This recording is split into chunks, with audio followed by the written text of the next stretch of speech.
Hello dear law aspirants. 2024 ക്ലീയിലെ പ്രധാനപ്പെട്ട legal ഏരിയയിൽ വരുന്ന വളരെ ഇമ്പോർട്ടൻ്റ് ആയിട്ടുള്ള ക്വസ്റ്റ്യൻസ് ആണ് നമ്മൾ ഈ വീഡിയോയിൽ ഡിസ്കസ് ചെയ്യുന്നത്. 2024 ക്ലീ എക്സാമിൻ്റെ ക്വസ്റ്റ്യൻ പേപ്പറിൽ ക്വസ്റ്റ്യൻസിൻ്റെ നമ്പറിൽ കാര്യമായ ഒരു റിഡക്ഷൻ സംഭവിച്ചിട്ടുണ്ട്. അപ്പോൾ നമുക്ക് 2 മണിക്കൂറുണ്ട് 120 ക്വസ്റ്റ്യനെ ആൻസർ ചെയ്യാനുള്ളൂ. ഇത് സത്യത്തിൽ നമുക്ക് അനുകൂലമാക്കി എടുക്കാം. പക്ഷെ അതിന് ലീഗൽ ഏരിയ പഠിക്കുമ്പോൾ വ്യത്യസ്തമായ ടോപ്പിക്കുകളിൽ നിന്ന് വളരെ ബ്രീഫായ സമയം കൊണ്ട് എങ്ങനെയാണ് പ്രധാനപ്പെട്ട ക്വസ്റ്റ്യൻസ് അപ്പിയർ ചെയ്യുന്നത് എന്നതാണ് ഞാൻ ഈ വീഡിയോയിൽ ഷെയർ ചെയ്യുന്നത്. ജോബ് സെക്യൂർ ലോ എമിനൻസ് എല്ലാ വർഷവും ഒരു ഓൾ കേരള മോക്ക് സീരീസ് നടത്താറുണ്ട്.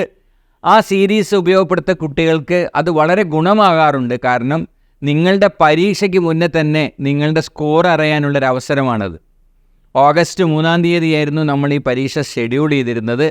അത് നിലവിലുള്ള ഈ ദുരന്ത സാഹചര്യം കാരണം നമ്മളത് ഓഗസ്റ്റ് 10th മാറ്റിയിട്ടുണ്ട്. അതിൻ്റെ ലിങ്കും മറ്റ് കാര്യങ്ങളും താഴെ ഡിസ്ക്രിപ്ഷനിൽ അവൈലബിൾ ആണ്. അതിൽ രജിസ്റ്റർ ചെയ്യണം. അപ്പോൾ 10-ാം തീയതി വരെ നമുക്ക് സമയമുണ്ട്. 10-ാം തീയതിക്കുള്ളിൽ വ്യത്യസ്തങ്ങളായ വീഡിയോ ജോബ് സെക്യൂരിറ്റി ഈ ചാനലിൽ അവൈലബിൾ ആണ്. നിങ്ങളതെല്ലാം കണ്ട് ആ ക്വസ്റ്റ്യൻസ് എങ്ങനെയാണ് വരുന്നതെന്ന് മനസ്സിലാക്കി ഈ മോക്ക് ടെസ്റ്റ് എടുക്കുമ്പോൾ after a thorough preparation looking at what is the nature of the questions I can assure you my good friends, ഈ ഓഗസ്റ്റ് 10th നടക്കുന്ന ഓൾ കേരള മോക്ക് നിങ്ങൾക്കൊരു വലിയ അവസരമാണ്. അപ്പോൾ ലീഗലിൽ മൊത്തം എങ്ങനെ പഠിച്ചു തീർക്കും എന്നുള്ളൊരു ആകാംക്ഷയായിരിക്കും നിങ്ങൾക്ക് ഉണ്ടാവുക. ഈ ഒരു ചെറിയ വീഡിയോ കാണുമ്പോൾ നിങ്ങൾക്ക് മനസ്സിലാവും വരുന്ന ടോപ്പിക്കുകൾ ഏതൊക്കെയാണ്, വരുന്ന ക്വസ്റ്റ്യൻ്റെ നേച്ചർ ഏതൊക്കെയാണ്. അപ്പോൾ നമുക്ക് ആ ക്വസ്റ്റ്യൻസ് ഓരോന്നായിട്ട് മെല്ലെ മെല്ലെ നോക്കാം. ഇതിൻ്റെ മുന്നേ പ്രധാനപ്പെട്ട ചോദ്യങ്ങൾ അടങ്ങുന്ന 2 വീഡിയോസ് നമ്മളുടെ ചാനലിൽ അവൈലബിൾ ആണ്. അന്ന് ഞാൻ പറഞ്ഞിരുന്നു ഈ വീഡിയോ കാണുമ്പോൾ നിങ്ങൾ ശ്രദ്ധിക്കേണ്ട ഒരു കാര്യം എന്താ വെച്ചാൽ, ഞാനിവിടെ ക്വസ്റ്റ്യൻ അവിടെ പ്ലേസ് ചെയ്ത് കഴിഞ്ഞാൽ I will give you few seconds, കുറച്ചൊരു സമയം ഗ്യാപ്പ് ഇടുന്നത് എന്തിനാ വെച്ചാൽ ഞാൻ അതിൻ്റെ ഓപ്ഷൻസ് ഉത്തരം അപ്പം തന്നെ പറഞ്ഞിട്ട് കാര്യമില്ല. I want my dear students to think along with me. നിങ്ങൾ എൻ്റെ കൂടെ ചിന്തിക്കുകയും ഉത്തരം കണ്ടെത്താൻ ശ്രമിക്കുമ്പോഴും ചെയ്യുമ്പോഴാണ് ആ ഇൻവോൾവ്മെൻറ്റ് ഇൻ ദ ലേണിംഗ് സംഭവിക്കുക.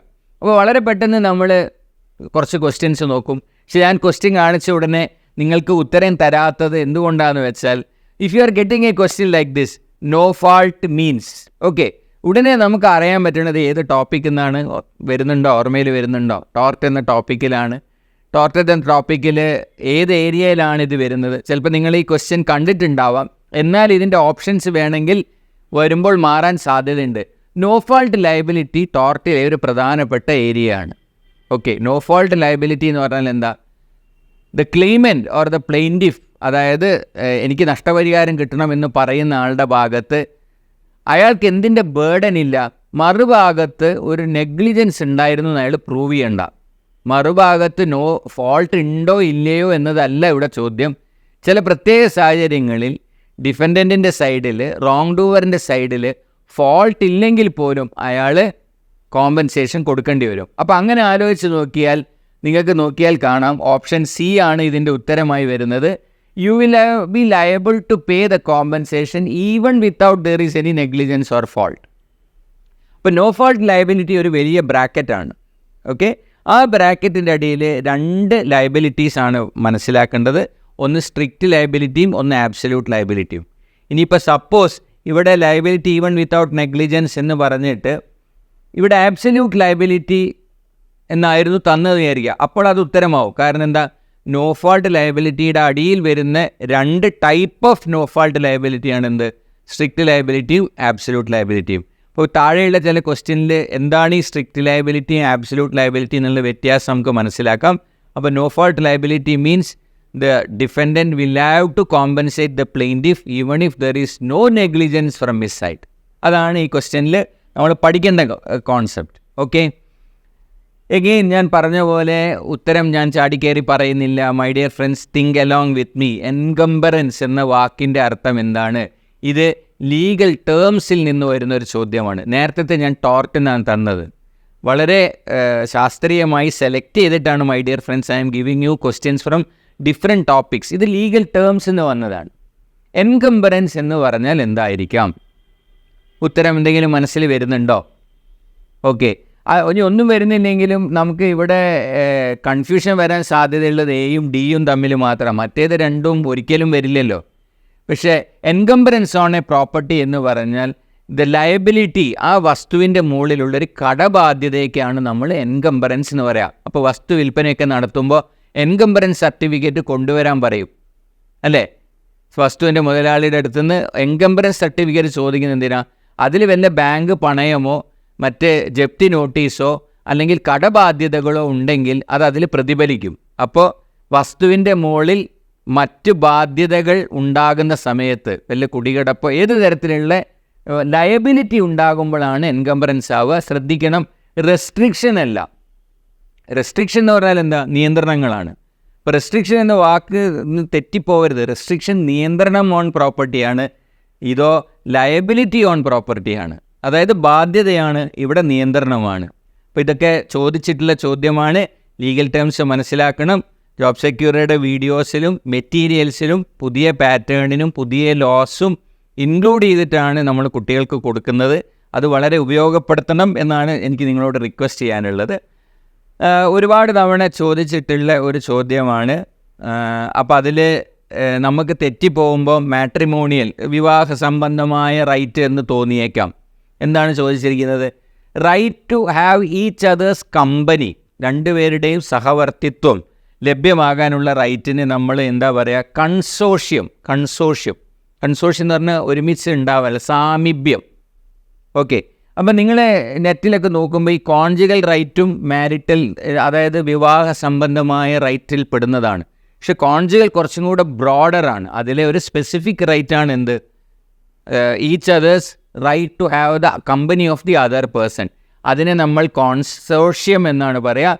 മാരിറ്റൽ റൈറ്റ് എന്ന് തെറ്റിപ്പോവരുത്. ഇപ്പം മാരിറ്റൽ എന്നും മാട്രിമോണിയൽ എന്നുള്ളതൊക്കെ വിവാഹവുമായി ബന്ധപ്പെട്ടിട്ടുള്ള വാക്കുകൾ തന്നെയാണ്. പക്ഷെ ലോയിൽ വരുമ്പോൾ consortium right is the correct answer. So വീണ്ടും നമുക്ക് പേഴ്സണൽ ലോയിലുള്ള ഒരു ചോദ്യമാണ് വന്നത്. എഗെയിൻ ഒരുപാട് തവണ ചോദിച്ചിട്ടുള്ളതാണ്. ഇതിൽ ഏതെങ്കിലും ഒന്ന്, പരോൾ എന്താ, അക്വിറ്റൽ എന്താ, റിലീസ് എന്താണ്? ഉത്തരം എന്തെങ്കിലും മനസ്സിൽ വരുന്നുണ്ടോ? ഇതിലെ കീ വേർഡ് എന്താണ്? റിലീസ് ഓഫ് എ പ്രിസണർ ആണ്, റിലീസ് ഓഫ് എൻ അക്യൂസ്ഡ് അല്ല. റിലീസ് ഓഫ് എൻ അക്യൂസ്ഡിനാണ് ബെയിൽ ഉത്തരം വരിക. Release of A prisoner before completion of the sentence. നിങ്ങൾ ശ്രദ്ധിച്ച് വായിക്കണം ക്വസ്റ്റ്യൻ കേട്ടോ, ചാടി കയറി ആൻസർ ചെയ്യരുത്. റിലീസ് ഓഫ് എ പ്രിസണർ ആണ് ഇവിടെ ചോദിച്ചത്.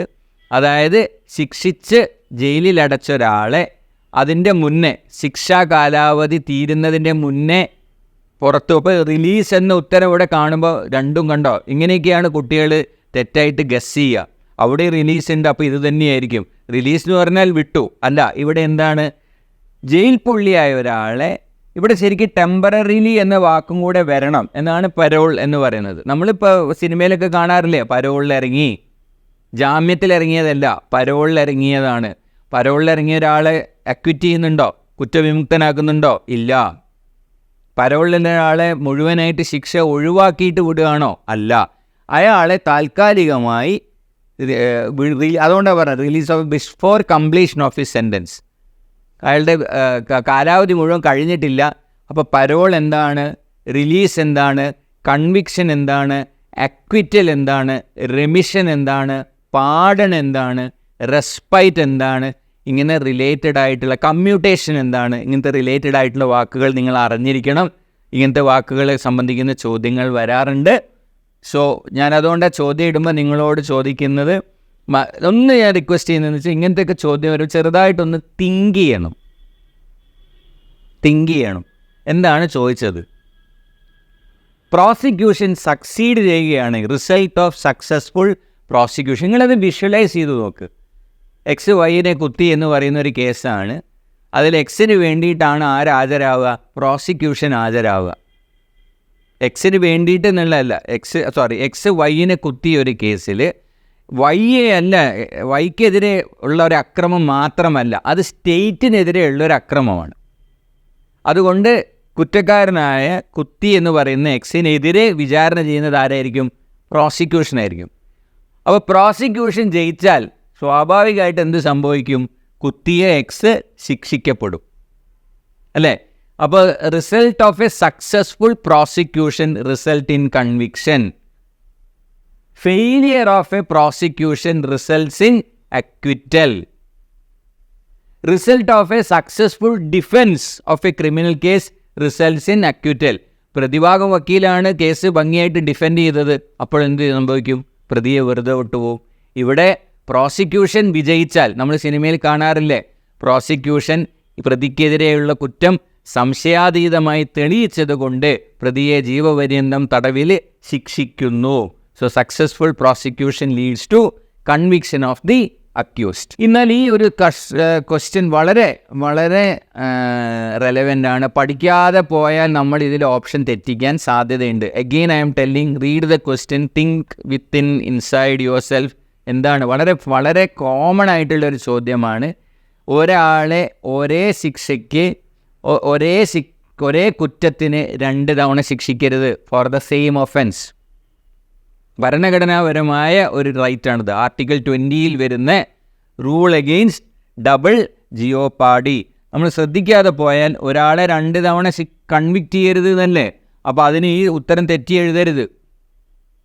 ഡബിൾ കൺവിക്ഷൻ അല്ല, ഡബിൾ ജിയോപാഡി. അതായത് അയാൾക്ക് വീണ്ടും ഒരു ട്രയൽ നേരിടേണ്ടി വരുമെന്നുള്ള ജിയോപാഡി തന്നെ ഉണ്ടാവരുത്, ആപ്രിഹെൻഷൻ തന്നെ ഉണ്ടാവരുത്.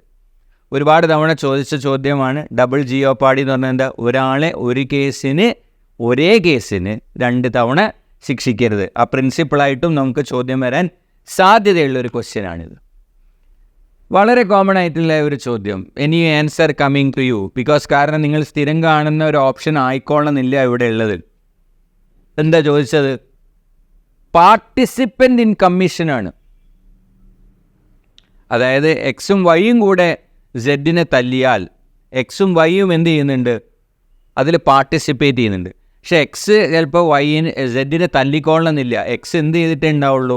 തല്ലാനുള്ള വൈക്ക് സംഘടിപ്പിച്ച് കൊടുത്തിട്ട് എക്സ് സെഡിനെ പിടിച്ചു വെച്ചിട്ടേ ഉണ്ടാവുള്ളൂ. അപ്പോഴും എന്താണ്? പാർട്ടിസിപ്പൻ്റ് ആണ്. തല്ലിയത് ചിലപ്പോൾ വൈ ആയിരിക്കും. Participant in a commission of a ക്രൈമിനെയാണ് നമ്മൾ അക്കംപ്ലൈസ് എന്ന് പറയുക. അക്കംപ്ലൈസ് ആയി എന്തുകൊണ്ടാണ്? Presence or active involvement in the crime ഉണ്ടാവുമ്പോഴാണ് അക്കംപ്ലൈസ് ആവുക.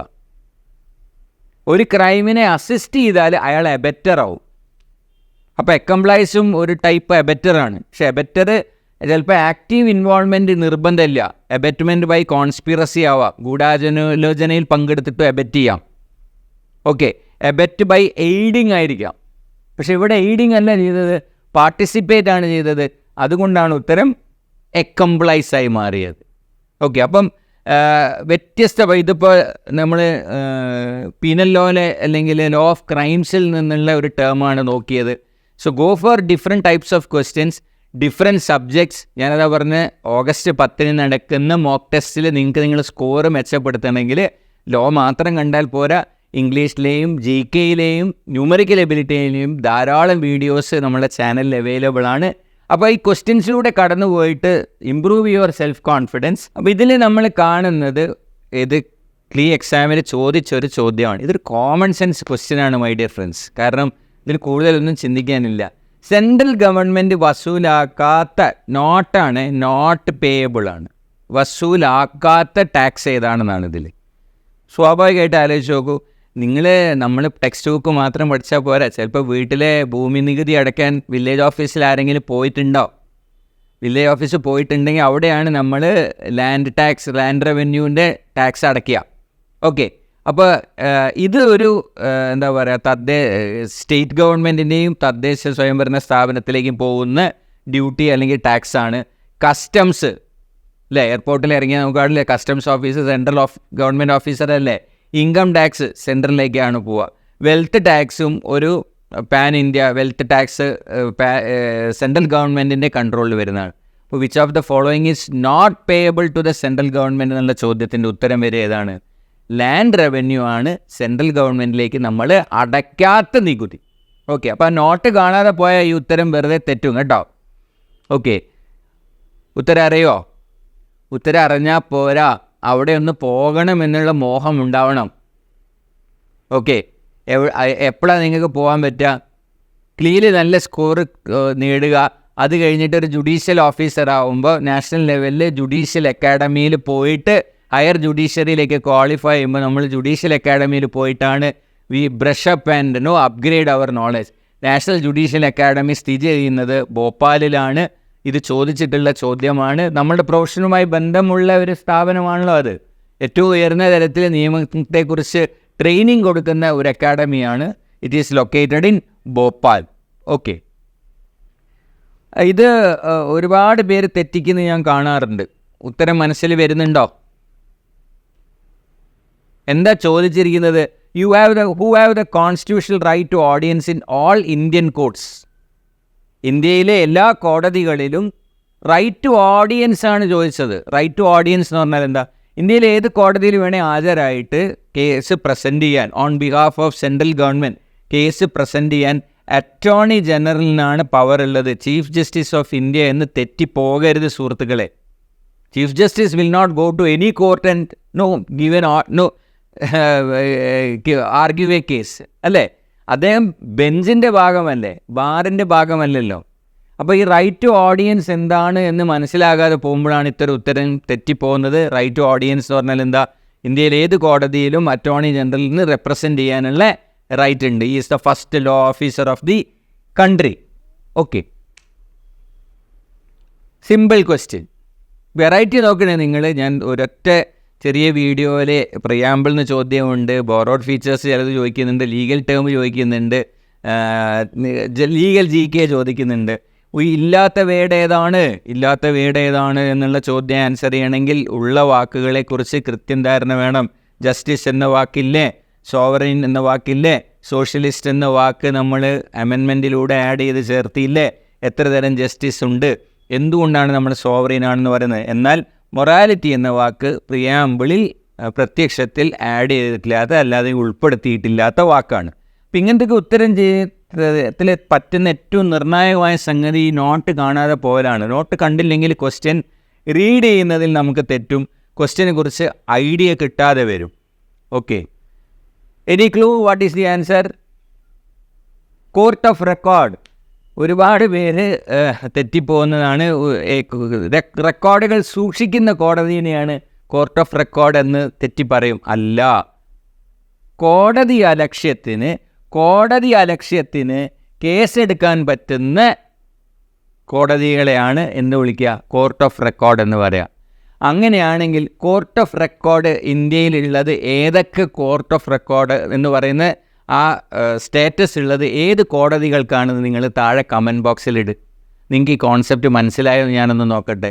കോർട്ട് ഓഫ് റെക്കോർഡ് എന്ന് പറയപ്പെടുന്നത് ഏത് കോടതികളെയാണ്? അല്ലാതെ റെക്കോർഡ് മെയിൻറ്റെയിൻ ചെയ്യുന്നതല്ല.